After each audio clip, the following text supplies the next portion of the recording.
The UK government has approved the Oxford AstraZeneca coronavirus vaccine for use. The first jabs will be given on Monday. The substance can be stored in a standard fridge and costs around $4 per dose. Officials in Yemen say at least 27 people have been killed in a rocket strike on the airport in Aden. It happened just after a plane carrying senior government officials touched down, but none of them are reported to be among the casualties. The British Parliament has approved a post-Brexit trade deal agreed with the EU on Christmas Eve. The bill was backed by the main opposition Labour Party, which guaranteed its easy passage. The Argentinian Senate has voted to reform abortion laws, meaning they will now be allowed up to the 14th week of pregnancy. Terminations had been restricted to cases of rape or when the mother's health was at risk. 2 New Year's storms, millions of Americans in the path of snow, damaging winds, and even tornadoes. Happy New Year. Ginger joins us now with more on where and when these storms are going to hit. Hey there, Ginger. Seriously, what a way to start 2021. Wait till I show you. But first, let me show you this. In Des Moines, Iowa, the first storm, not messing around. The snowiest day they've had in more than a decade with 9.6 inches of snow. Missouri, a 1/4 inch of ice from Kansas right through Missouri. That's going to make roads slick. And Chicago had 3 to 5 inches. That's storm 1. This morning, the rest of it is from Grand Rapids over to Flint along I-96. That's where you're going to find slick spots on the roads. Anywhere there from New Year's Eve day, so tomorrow, right? Let's go ahead and track this storm and time it out for you, because Kansas City all the way over to, say, Quincy, Illinois. Watch this as it kind of develops. You've got strong storms just west of Houston, but watch as the pink expands again up through Missouri into Illinois, and then eventually Indiana, and all the way to Newburgh, New York, and Scranton. We're going to have icing, and that's when you start 2021, right? That's by 6 p.m. It is going to be a mess, unfortunately, Mary, but we will be here tracking it. Ginger, thank you. Tokyo's governor has asked people in the capital to spend the New Year holidays at home. Koike Yuriko made the plea on Wednesday as her government reported 944 new cases of the coronavirus, the second highest figure on record. We are facing a third wave of infections that's unprecedented in size. An explosive growth of infections could happen at any time. Please avoid holding parties at home with your friends or getting together with groups of relatives. 85 patients in Tokyo are in serious condition. That's the most since a national state of emergency was lifted in May. Experts joined a meeting with the Tokyo government and warned the capital's medical system is under severe strain and entering a critical stage. Tokyo's medical system is on the brink of exceeding its capacity. If the current situation continues, the system could face major disruptions. The government is keeping the COVID-19 alert level for Tokyo and its medical system at the maximum level 4. And there's concern the capital may soon run out of beds for coronavirus patients. Tokyo's government has asked hospitals to secure an extra 4,000 beds, but the experts say those may be full in 2 weeks at the current rate. Across Japan, over 3,800 new cases were confirmed on Wednesday. More than 230,000 people have tested positive since the pandemic began. Over 3,400 have died. The UK government has approved a coronavirus vaccine developed by British pharmaceutical firm AstraZeneca and the University of Oxford. Britain is the first country in the world to authorize the vaccine. The MHRA's approval has been reached following a thorough and scientifically rigorous review of all the evidence of safety, of quality, and of effectiveness of the COVID-19 vaccine AstraZeneca. Health officials say the approval is an emergency measure. The vaccine will be available from early January, but it will be limited to people over 18. AstraZeneca officials say the vaccine is up to 90% effective and 70% effective on average. UK authorities have also authorized the vaccine developed by U.S. pharmaceutical giant Pfizer and its German partner BioNTech. British officials are struggling to get a new variant of the coronavirus under control. A record number of over 53,000 infections were reported on Tuesday in the UK. Most areas of southeast England, including London, are under tight restrictions. The measures require non-essential retail outlets to remain closed and bans people from meeting socially. In London and other areas, more than 20,000 people are hospitalized, surpassing the number recorded in the spring. Local media report the government is likely to expand the areas subject to tougher restrictions. A Chinese court has handed down prison terms of up to 3 years to Hong Kong citizens who were detained by China's Coast Guard during their attempt to flee to Taiwan. 12 pro-democracy activists and students were detained by China's Coast Guard in August. They were later charged with navigating in waters illegally. Most of the activists were on bail when they tried to escape after being arrested and indicted in connection with anti-government protests in Hong Kong. One of them had been arrested on suspicion of violating China's national security law for the territory. The court said all 12 suspects pleaded guilty, but the court failed to reveal details of the proceedings. Chinese prosecutors decided not to charge 2 teenagers who were under 18 when they were detained. They were handed over to police in Hong Kong for questioning. Families of the activists have criticized Chinese authorities for not allowing them to observe the trial. The United States, Britain, and the European Union have expressed deep concerns about the court proceedings, which they say lack transparency.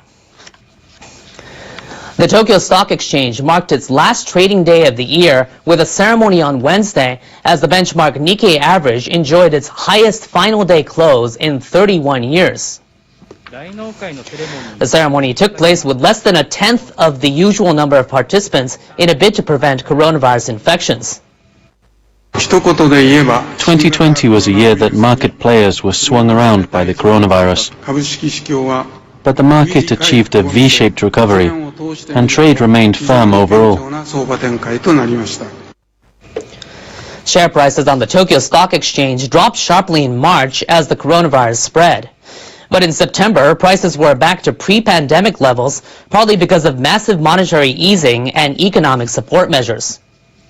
Tokyo's benchmark stock index ended Wednesday at 27,444, which is its 3rd highest final day close on record.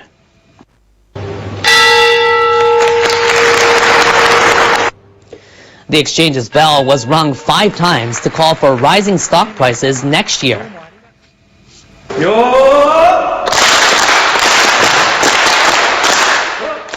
And the event wrapped up with a ceremonial hand clap. Turning next to sports, Japanese Major League Baseball pitcher Darvish Yu is heading to San Diego as part of a blockbuster 7-player trade. The San Diego Padres will get Darvish and catcher Victor Caratini from the Chicago Cubs in exchange for pitcher Zach Davies and 4 young minor leaguers. Darvish topped the National League for wins in the 2020 season, the first Japanese pitcher to do so. He was runner-up for the league's Cy Young Award. Darvish had 3 years left on a 6-year deal with the Cubs. The 34-year-old posted a video saying he feels sad to leave the Cubs and vowing to be in shape for spring training with the Padres. Also in sports, Japanese speed skater Takagi Miho has made it a clean sweep at Japan's national championships. She won all 5 distances, and the gold medalist from the Pyeongchang Olympics in 2018 cemented her status as a favorite for Beijing 2022. Takagi already had 3 wins in the bag Wednesday morning. She triumphed in the 500 meters, 1,000 meters, and 3,000 meters. She began Wednesday with a win in the 1,500 meters, a distance she holds the world record for. And 2 hours later, she took the 5,000 meters too.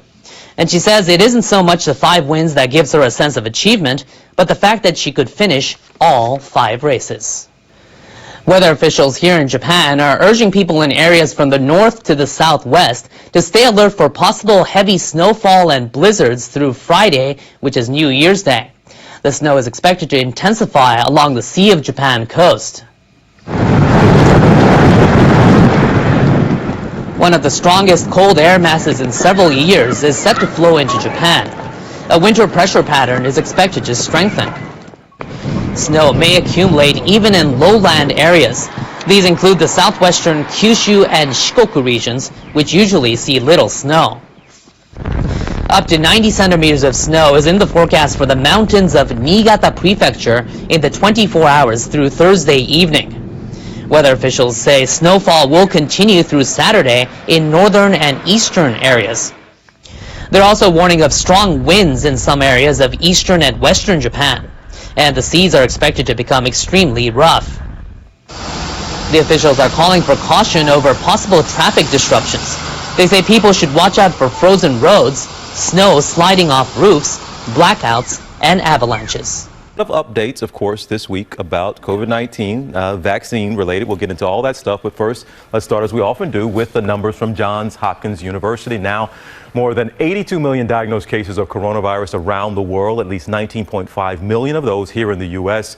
The country mourns now more than 338,000 American lives lost. The CDC, get this, saying we have now surpassed 50% of the total deaths from that raging influenza pandemic from back in 1918. Sobering numbers there, Doc. Hope on the horizon. Vaccines are going out, but the pace, 2 weeks, 2 million vaccinated. That is not good. No, not good. We have to step on the gas a little bit. We need to pick up that pace. But meanwhile, it never fails, right? Somebody trying to find a way to take advantage. So we have vaccine scams we need to keep an eye on. Exactly, and we've talked about it here on the show before, TJ, and the FBI reminding people to be on the lookout. So here are some red flags that people do need to be aware of. If you hear an advertisement for a center, a doctor's office, anyone charging you a fee for a COVID-19 vaccine, that should raise a red flag. Right now, they are not available at doctors' offices or small clinics yet. Down the road, they will be, but that should be another red flag. And again, the risks here,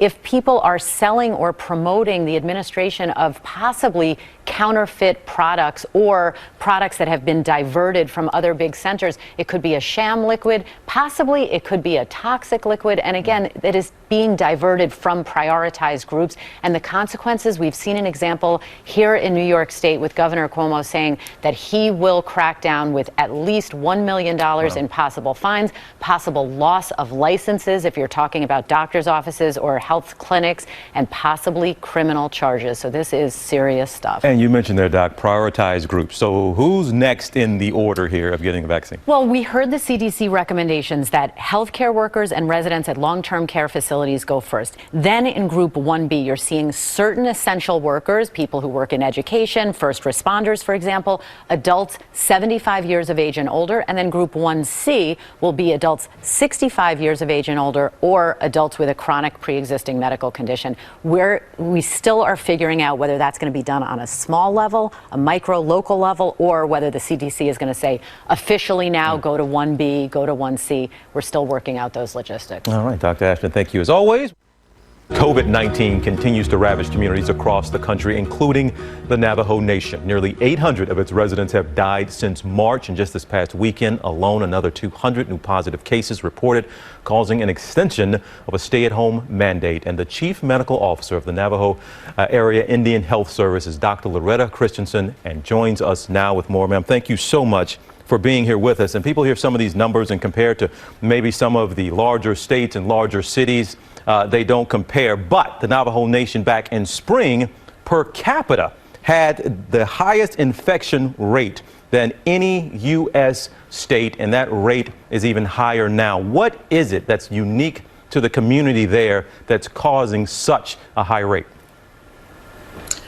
Well, the impact of health disparities in Navajo has been very, very challenging during this COVID pandemic. We have a third of our homes across the nation that do not have running water, and many don't have electricity either. We have many of our families living in multi-generational homes, which makes social distancing virtually impossible. So we actually end up treating many of these homes not as a COVID positive patient, but as a COVID positive family. So where having your family together is usually a very positive experience, it places these families at great risk. Additionally, we have tried to ask people to go into isolation, and they don't have the funds to have 14 days of food and supplies. And we only have about 13 grocery stores across 27,000 square miles, which makes healing healthy food not very accessible.